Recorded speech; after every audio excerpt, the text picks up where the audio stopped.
या बातमीचे प्रायोजक आहेत रामकृष्ण हरी वस्त्र भांडार, बस्त्यांची भव्य दालने।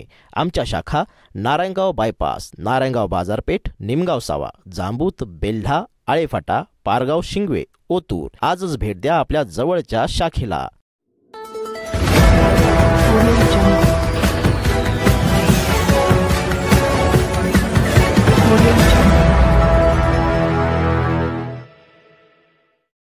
जिल्हा राजुरी या जेडपी गटासाठी शिवसेनेच्या वतीने स्मिता पंकज कणसे हे उमेदवार जिल्हा परिषद निवडणूक लढवण्यासाठी इच्छुक आहे आणि त्यांनी आज राजुरी या ठिकाणी भव्य दिव्य असं शिवसेनेचा मेळावा या ठिकाणी आयोजित केलाय। आता काही वेळापूर्वीच जुन्नर तालुक्याचे आमदार शरद सोनवणे देखील या ठिकाणी आलेले आहे। तुम्ही पाहू शकता पूर्ण पटांगणावर गाड्या वाहनं पार्क झालेली आहे। वाहनं पार्क करायला जागा नाही।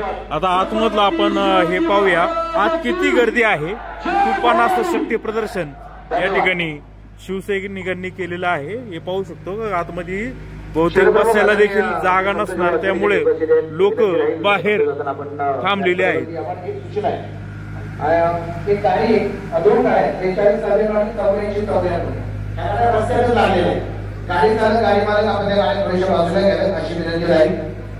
पूर्णपणे हा सगळा जो मंगल कार्यालय आहे, श्रीराम मंगल कार्यालय, याचं सभागृह पूर्णपणे फुल झालेलं आहे।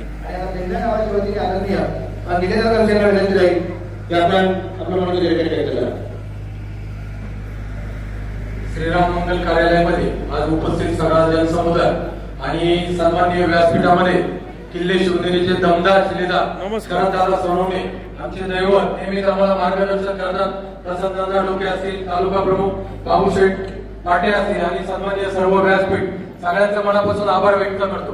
दादा विकास कामं होत राहतात आणि विकास कामं फक्त शरददादांच्या माध्यमातून होत राहतात, हे खरोखर सांगावं लागेल। कारण मध्यंतरीच्या काळामध्ये आम्ही ज्यावेळेस पदार होतो त्यावेळेस काम कुठून करायचं आणि कोणाकडून आणायचं एवढी परिस्थिती बिकट होती आणि मध्यंतरीच्या काळामध्ये दादा आमदार व्हायच्या अगोदर विकास कुपोषितच झाला होता असं म्हणावं लागेल। आता कुठेतरी विकासाला सदृढ रूप यायला लागले ते माध्यम म्हणजे शरददादा सोनवणे आणि शरददादाच्या माध्यमातून आज एक उभरचे नेतृत्व किंबहुना त्यांच्याच पठडीमध्ये शिकलेले एक पठ्या म्हणजे पंकजदादा कणसे यांच्या माध्यमातून आज भला मोठा विकास जेडपी गटामध्ये होताना दिसतोय। त्याचंच प्रतीक म्हणून आज असंख्य महिला असतील, महिला भगिनी असतील, असंख्य पुरुष असतील, सगळेजण उपस्थित झाले, त्यांचे मनापासून आभार व्यक्त करतो। दादा शिवाजी महाराजांना बावळ्यांची गरज होती, आता खऱ्या अर्थाने शिवसेनेला युवा सेनेची गरज आहे आणि युवा सेनेमध्ये इथं भरपूर दाटून युवा सैनिक उपस्थित आहे आणि नक्कीच हा विजय स्मिताताई कणसे यांचा आहे आणि स्मिताताईचा विजय झाल्याशिवाय राहणार नाही ही मी खात्री बाळगतो। बिबट्याच्या बाबतीत जर आपण सांगितलं की बहुसंख्य लोक म्हणत होते बिबट्या एखाद्या जनावरांचा जर बंदोबस्त करायचा असेल तर एखादा मोठा वाघच तिथं पाहिजे होता। बिबट्याचा बंदोबस्त करायला वाघाचंच काळीज पाहिजे होतं, ते वाघाचं काळीज म्हणजे आपले शरददादांचंच आहे आणि बिबट्या म्हणलं तर बिबट्याला संपुष्टात आणण्यासाठी एक वाघाचं काळीज म्हणजे बंपर आहे। हा बंपर म्हणजे शरददादाच्या रूपाने आपल्या जुन्नर तालुक्यामध्ये तयार झाला आणि शरददादा त्या बिबट्याचा बंदोबस्त केल्याशिवाय राहणार नाही। कारण शरददादांच्या पाठीवरती किंवा शरददादांच्या डोक्यावर नाथांचा हात म्हणजे नाथांची ताकद सगळ्यांना माहितीच आहे।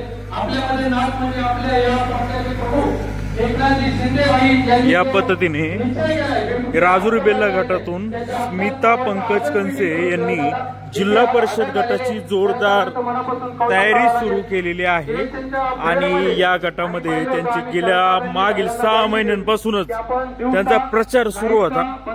त्यामुळं या मतदारसंघामध्ये प्रचाराच्या बाबतीत तरी स्मिता कणसे या आघाडीवर असल्याचं आपल्याला दिसत आहे। पाहूया त्यांच्या विरोधात काही अनेक उमेदवार अजून अद्याप जाहीर व्हायचे, काही जाहीर झालेले आहेत, परंतु आज या निमित्ताने का होईना स्मिता कणसे प्रचारामध्ये आघाडीवर असल्याचं या गटामधून दिसत आहे।